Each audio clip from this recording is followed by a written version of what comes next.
meeting of the City of Huntington Woods Zoning Board of Appeals. It's August 8th, 2022. It is 7:38. First item on the agenda is the approval of an agenda, and I'm looking for a motion to approve the agenda. So moved. Second. All in favor? Aye. Next on the agenda is the approval of the minutes from the July 11th, 2022 meeting. I'm looking for a motion to approve or as is or amend. I reviewed it. I'll move. Second? All in favor? Aye. Thank you. First item on the list, on the agenda, is a matter of an appeal from Erica Tank Green Gardens Daycare for a permanent ground sign to Green Garden Daycare, 10495 West 11 Mile, contrary to section 40-10.11. Signs where ground signs are only allowed in the transitional district and business zone district. The daycare property zone R1D single family residential. Mr. Chairman, at this point in time, the applicant has, after two tables, has not presented any more information or any more documentation to the city. And again, they're not here this evening to even ask for another table. At this point in time, I would recommend that the Zoning Board of Appeals vote it down, and they're of course welcome to reapply. But this would take it off the recurring docket. Thanks, Hank. Just for my purposes, does a motion or an action to not approve, do we have to make some sort of note about them being able to reapply, or are they just automatically? They automatically get to, but the motion would be to deny, but because it's on the agenda, you still have to open it for public participation before such a motion would be appropriate. Okay, I'm going to open the matter to public participation. Anyone from the public? Good evening. Aye. Hi, Tara Corey. I live at 10455 11 Mile Road. Okay. 2 houses east of the daycare. Okay. I've lived in the house since 2004. I lived in the city since I was 3 years old. And I've gone through already now, I think this is the 3rd or 4th owner, and this is now the 4th. You know, every owner's tried to put up a sign in the yard. And the issue I have with, I understand why they want to put up a sign. However, when it affects the neighbors, that's where, and it is a residential zone district, and so when it affects the livelihood of the neighbors and the people directly involved that live directly next door to it, that's where I would have to disagree with the sign going up. I just don't see there's really a need for it, to be honest with you. Being witness to that daycare, it's very busy, and I never got any what specs. I'm sure it's probably some of the documentation that's required. I never got what the sign looks like, how big the sign is, or what, you know, is it a glowing sign? You know, what is the sign? I never got any of that when I got the letter in the mail regarding. Hank, you probably have that somewhere, Yeah, right? well, for the record, that was all presented at the first meeting, and the 2 subsequent tables. On a table, we don't have to renotice it, so it was all presented at the first meeting. What we were looking for was additional documentation or additional items that were provided to us, which they did not. Okay. So as a result, I have nothing different than there was the first time, and they're not here to present it, so that's hence the city's recommendation to vote it down. Okay, yeah, I agree with that. I'm not on the sign, against the sign. Okay. Thank you. Thank you.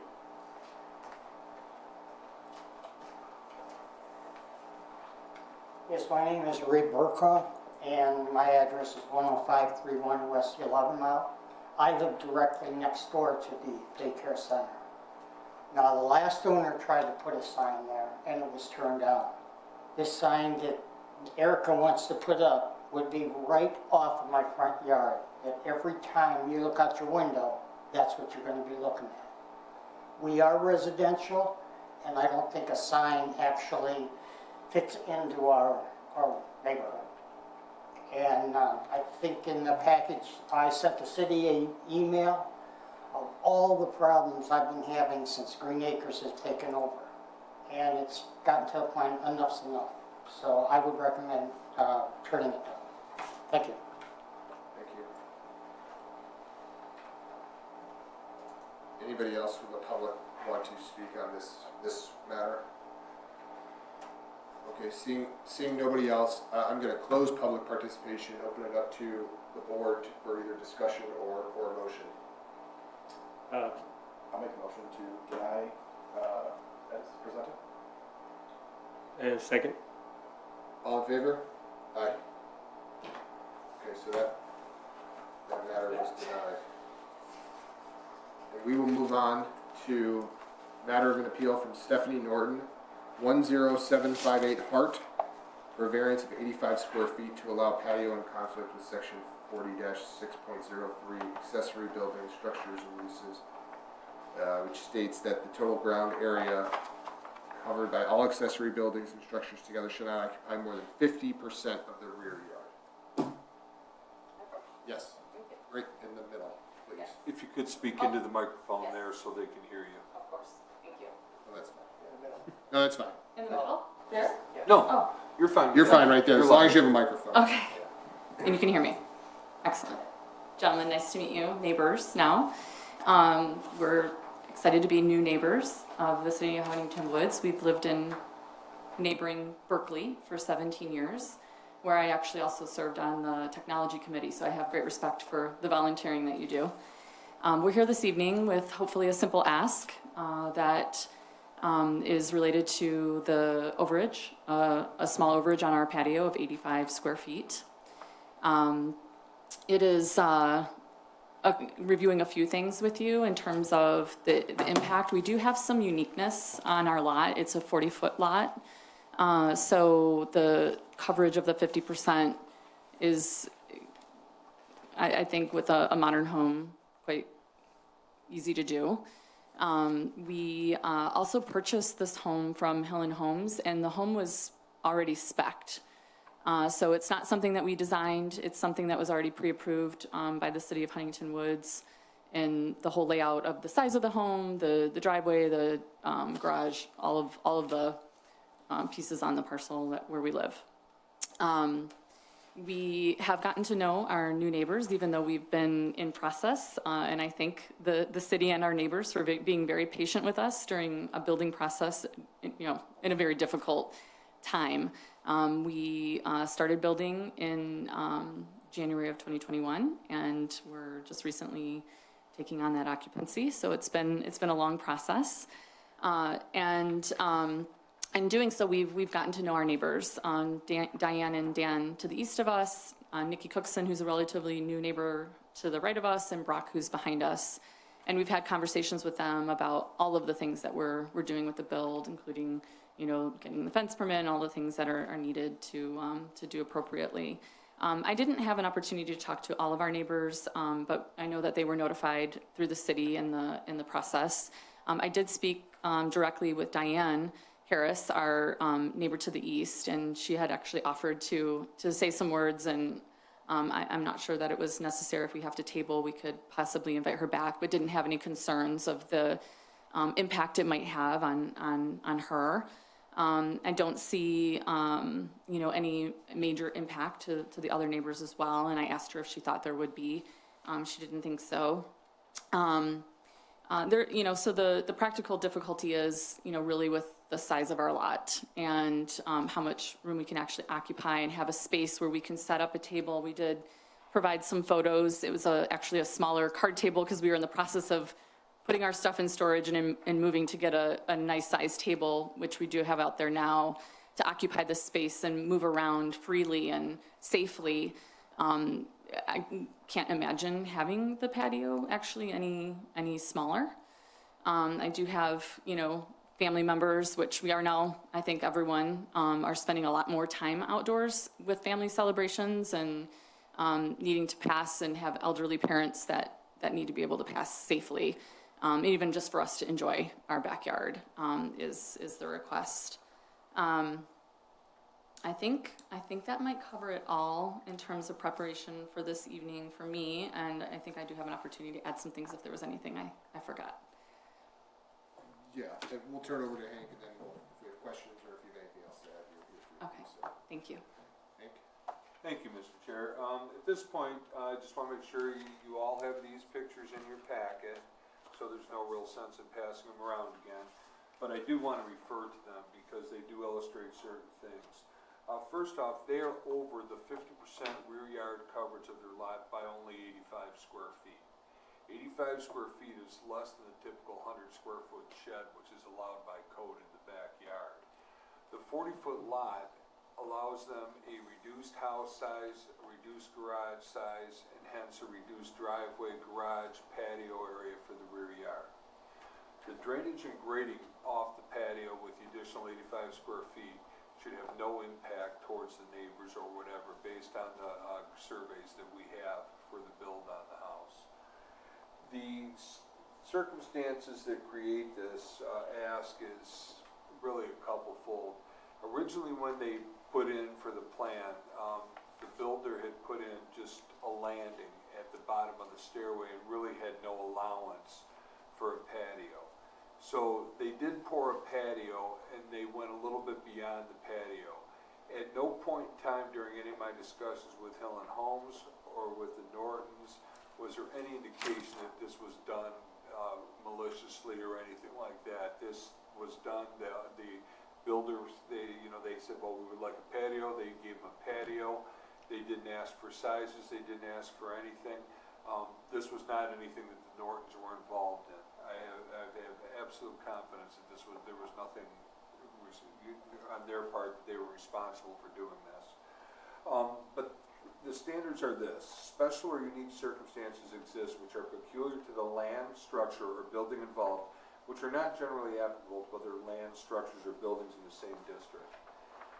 This is a little bit unique because Hart was originally platted as our commercial district for downtown Huntington Woods. And as a result, all the lots were in multiples of 20. That's why you see some 60s, some 80s. Occasionally you see them split off into 75s, but that's more rare. You see hundreds, you'll see 120s. But that was because they're combinations of 20-foot lots, because in commercial building, that's what you get. You get 20 by whatever it is, the depth, and places to park. That was what was originally platted for that street. Quickly became evident that the value in Huntington Woods was in houses, single-family houses. So Hart got built up. And as a result, this is a buildable lot in the R1E district. It went through the Planning Commission, no problem. It met all the criteria for that. The patio wasn't on the plan. Now the question becomes is that the lot is narrow. The house size was under the maximum house size. And again, when we move on to standard 2, which says the variance will not be injurious to the neighborhood or otherwise detrimental to the general welfare, we've had no correspondence from neighbors indicating that they were objecting to this in any way, shape, or form. Also, we have the grade surveys which show that there will be no runoff from the additional 85 square feet or the patio itself that would adversely affect the neighbors. And the garage size was predetermined. This was a spec home. This was already starting to be built at the time that the Nortons had purchased the property. So the neighbors nobody's called me, and I know the neighbors, and they would have called if there was a problem. And one neighbor in particular that she alluded to is an architect and designer that I've worked with numerous times on things in Huntington Woods, and he's very familiar with our requirements, and he would have absolutely called if there was a problem with it, and I know he was in the notice area. 3, the special conditions or circumstances do not result from the actions of the applicant. Again, the house is on a small lot and was part of the original platted commercial district. The builder poured this, and although it can be viewed as reasonable pending your determination, it falls just over the allowable ratio. So what you're looking at is you're roughly looking at an 8 by 10 area, if you can visualize that, for 85 square feet. That's the ask on this. And if you take a look at the picture that they have here, and I'll put this up and show you, this one here, if you can refer to that in your packet, and I'll have this for everybody, and I'll point out again that our AV stuff is not working according to Hoyle as much as I would like.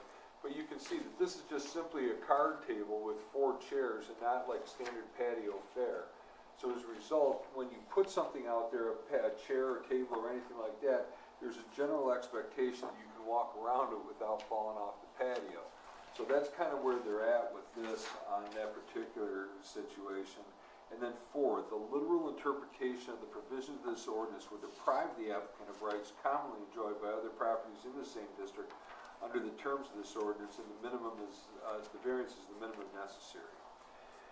The overage on the patio, again, is smaller than a shed, which is an allowed use on the property. And the reason that I keep referring to that is because that's a minimum of 100 square feet. They have a garage, and depending on what part of your determination could be, is that the Nortons may be willing to forfeit the shed codicil in order to get the patio. Maybe not, I don't know, and I don't want to speak for them. But the reality of this is that that would take care of the lot coverage trade-off. Having said that, it just shows that it's a small table.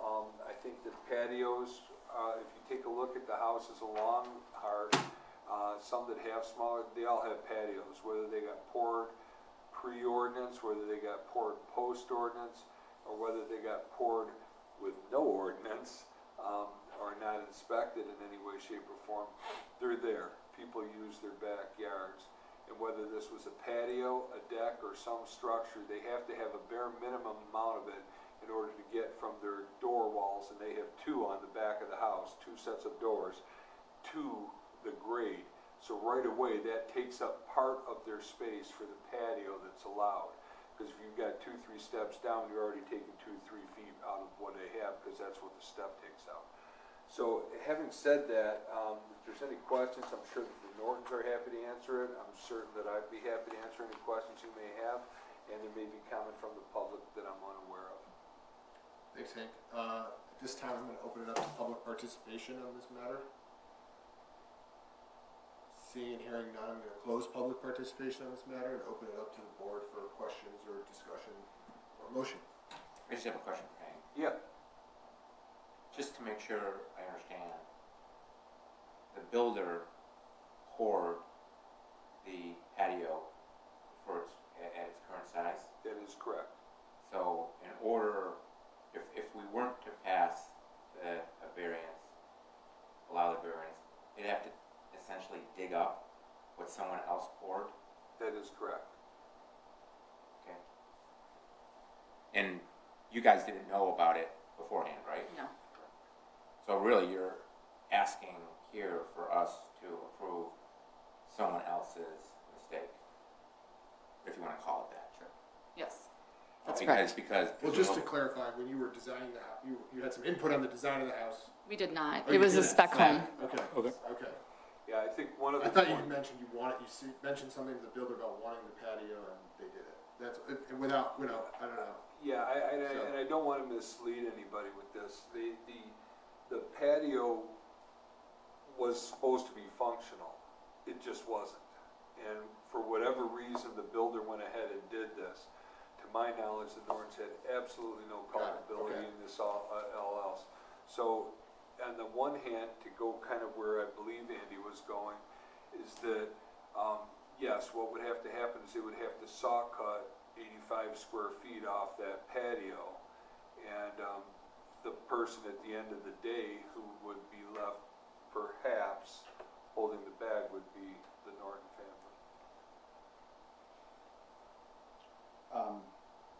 I'm sorry. I'm totally in favor of this, before I go any farther. It's no big deal to me.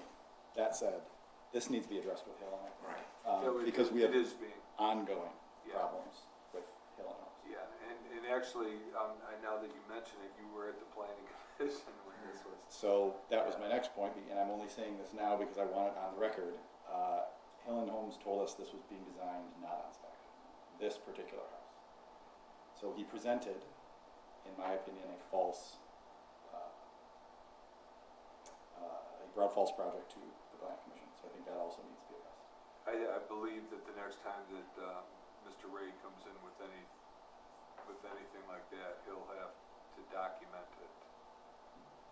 I'd also like to state that, I go back many years now with the planning commission Yes, and you Helen do. Holmes. Constantly presents problems, not necessarily analogous to this, but kind of doing things their own way, in a way that shows not too much respect for us, the community. And I think this is an example of slipshod work or intentionally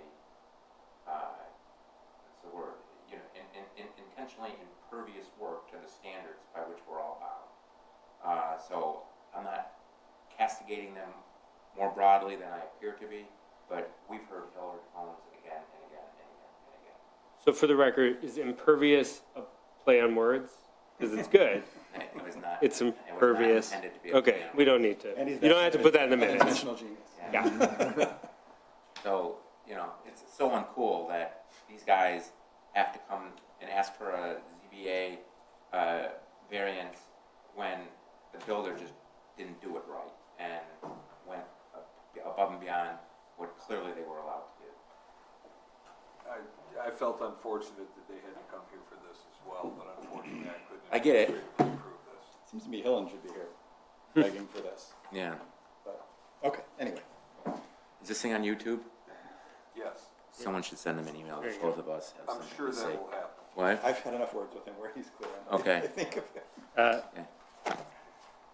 Well, I'm prepared to recite the motion and we can Go ahead, Dan. keep going with the second. Oh, I mean, it seems like in the interest of time. So I'm just going to give verbatim here from what you have, I think, that I would move to grant the appeal for 10758 Hart to allow a variance of 85 square feet to allow a patio contrary to section 40-6.03 accessory buildings, structures, and uses as it meets the general requirements and spirit of the ordinance. Have a second? Second? All in favor? Aye. Passes. Thank you. Thank you very much. Thank you. Congrats and we're Yeah. celebrating. Welcome to the neighborhood. Enjoy your So day. when did you guys move in? Today. What? Just today? Okay. Happy move-in day. Yeah, do you want to join the ZBA? On second thought, It's great to be part of the neighborhood. Hey, You should go cut that for, right? Go dance around your 85 square feet. Well, Have a we're really tiki. happy to be Celebrate part it. of the neighborhood. Thank you. Wow. Tiki Welcome. torches, yes. Have any kids? 13. Congratulations. 13 kids. No. It's not, it's a 40-foot. Thank you. Thank you. Next item on the agenda, matter of an appeal from Susan Tanner, 10867 11 Mile Road, for a variance to allow a privacy fence in a side yard in conflict with section 40-10.10, fences, hedges, walls, height and location for fences. It states, no fence shall exceed 4 feet in height at any point behind the front yard, except fences up to 6 feet in height are permissible along shared rear property and along shared side property line in rear yard, provided that the fence meets all of the requirements of this article, and provided that the property owner adjacent to the proposed fence shall approve in writing of the additional height.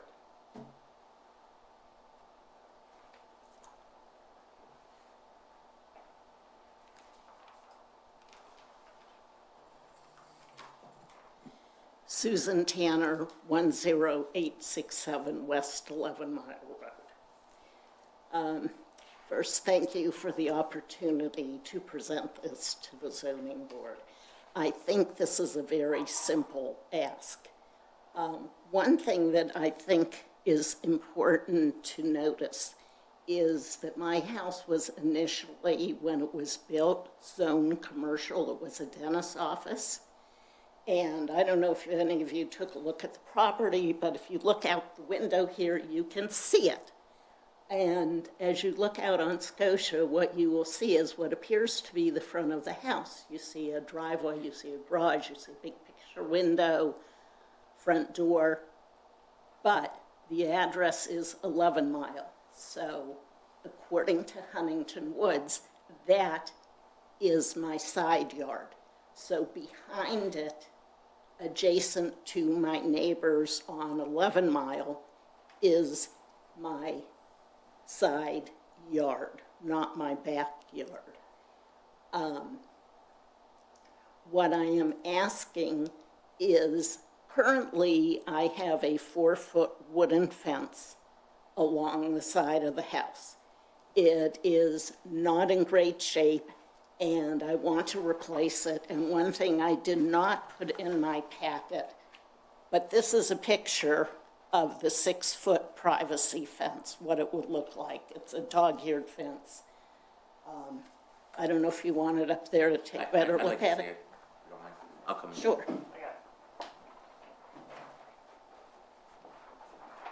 And if you can make sure that ends up with me. Okay, sure. Thank you. The other thing that is important to note is that in accordance with Huntington Woods rules, for want of a better word, the bad side of the fence faces me. The finished side, which is what you see in that picture, is what faces my neighbors. My neighbors, Caitlin and John Desjardins, have absolutely no problem with this. They're in your packet. They had signed that they approved for me to put a 6-foot fence up. And actually, when I had a conversation with Caitlin and I asked her about this, I mean, her reaction was kind of almost like, why are you even asking me this? It's your property, do whatever you want. You know, I don't care what you do on your property. So they have no issue. As currently the fence that's there is mainly 4 feet, a small portion of it is 5 feet. And I am only asking to put up 47 feet along the side yard. That would go, there is a metal fence in the front yard. That would go from the metal fence back along the side to just past the front of their garage. And then there would be a gate perpendicular to the house so that my dog will stay in the yard. You might ask, well, why won't I use what is officially my backyard? And the thing is, I want privacy. I also want access to my kitchen. My kitchen is on the front yard side of the house. I have a laundry room door that accesses the area that I'm talking about that would be fenced in on the side of the house. There are no doors anywhere near what is the official backyard in that house. Additionally, there's an easement back there. So to have any place where you can have some privacy and be able to have relaxation and whatnot, it's just not, the property is not a good property for that. And because it was a dentist office, initially it wasn't deemed a residential property. It was switched to residential after it was initially built.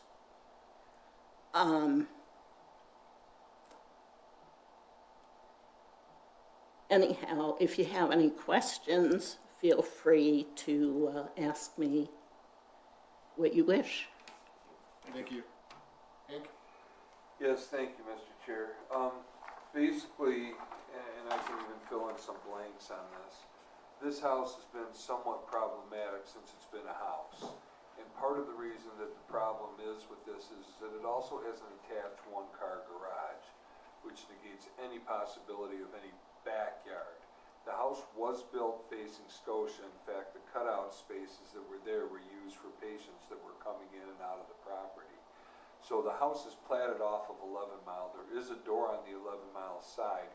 It isn't used, there's no access for it or whatever.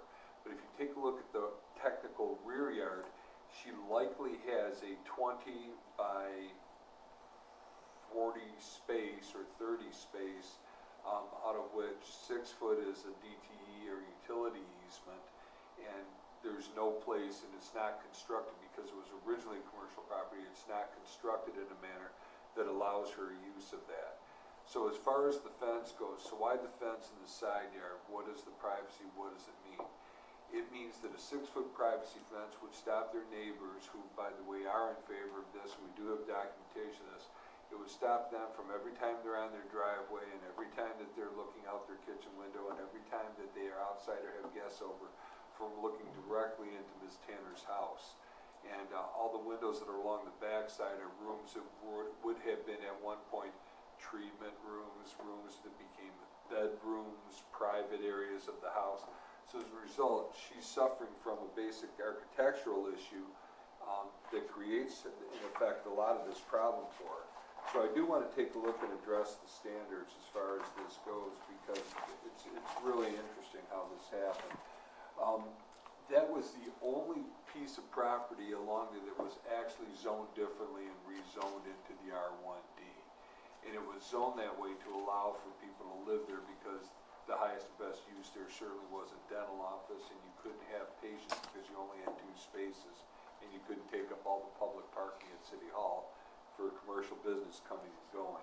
So special and unique conditions and circumstances exist which are peculiar to the land, structure, or building involved. Ms. Tanner has all of those, so as has been discussed. And they're not generally applicable to other land structures or building in the same district, because this was the only one of that that happened to, and it's the only one that's on a corner, which provides her with a lot more exposure issues. So her request for privacy certainly is one that you can at least consider taking into account when you go through this. The variance will not be injurious to the neighborhoods or otherwise detrimental to the general welfare. The only effect neighbors signed off on this is in agreement with this accommodation. In fact, both neighbors would enjoy more privacy as a result, because when Ms. Tanner's in the side yard of her house, she looks right over into their property. None of this is intentional, it's inadvertent, but it just is. So a privacy fence would actually help them both, and as an accommodation, they're both in favor of it. 3, the special conditions and circumstances do not result from actions of the applicant. Ms. Tanner is far from the first owner of this house, and far from the first owner of the property even before it was a house. So that's something to consider. It was done long before her ownership, and as we've had different owners come through, we've had different sets of problems. This seems to be a reasonable solution that you might consider granting, only because it allows both neighbors substantial justice when it comes to that property. And 4, literal interpretations of the provision of this ordinance would deprive the applicant of rights commonly enjoyed by other properties in the same district under the terms of this ordinance, and the variance is the minimum necessary. She's asking for what amounts to the area that's her house borders their driveway, is really what we're looking at for this. She's not looking for 125 feet of privacy fence. She's looking for substantially less, which would allow her an opportunity to have some privacy when she lets her dog out, so that her dog wouldn't be barking, or for the neighbors to be able to walk or work outside without her feeling like they're staring into her yard or into her house, frankly. And again, this is not a situation where there's any animosity between her and her neighbors. Her neighbors have been in full support over this, and it's just one of those things that happened, and quite honestly, this, for the most part, won't even be visible from the street. So having said that, I'm sure that Ms. Tanner would be happy to answer any questions you might have, as would I. Thanks, Hank. When did it stop being a dentist office? Years ago, I want to say Good. 40, 50 Okay. years ago. Just curious. Yeah, that was it. It didn't stay a dentist office that long. I'm going to open it up to public participation. Is there anyone from the public that wishes to speak on this matter? Seeing and hearing none, I'm going to close public participation. Open it up to the board for questions, comments, possibly a motion. Make a motion?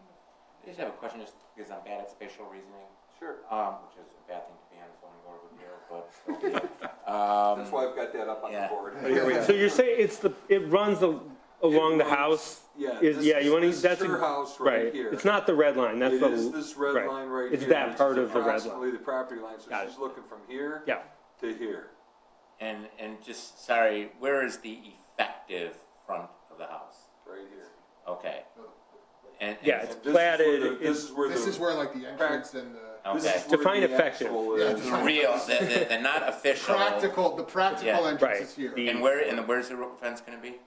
The fence is gonna be right from The here. practical Okay. all backyard. the way down to here. Like, I'm a big believer in the 4-foot fence rule, but I get what you're saying. I think Yeah. this is a very unique circumstance right here, and the purpose of the 4-foot fence rule simply does not apply here, in my opinion, so I'm good. I agree. Yeah. no, I mean, we can make a motion, or, I will move, seems like this one's, good for the goose, good for the gander. I'll move to grant the appeal for 10867 11 Mile to allow for a 6-foot privacy fence in the side yard, as it will allow relief for both neighbors, and it is not judgmental and is not due to a self-created situation, and a 47-foot is the minimum necessary to accomplish the resolution to the solution. House and lot configuration are found to be unique, and granting this variance will do substantial justice to the applicant as well as the neighbor. Second. All in favor? Aye. Congratulations. Thank you. Enjoy your fence. Other business, Hank? Mr. Chair, that is all the business that I have. I do, however, anticipate that you will have a September meeting. Okay, great, thank you. We're gonna open it up to the public for one more public participation. If there's anyone here to speak on any other matters, please do so. Seeing and hearing none, I'm gonna close public participation, and now I'm looking for a motion to adjourn. I'll make the motion to adjourn the August meeting. Second. Yeah, no, that's good. All in Plenty. favor? Aye. All right. Go watch the video. No, no.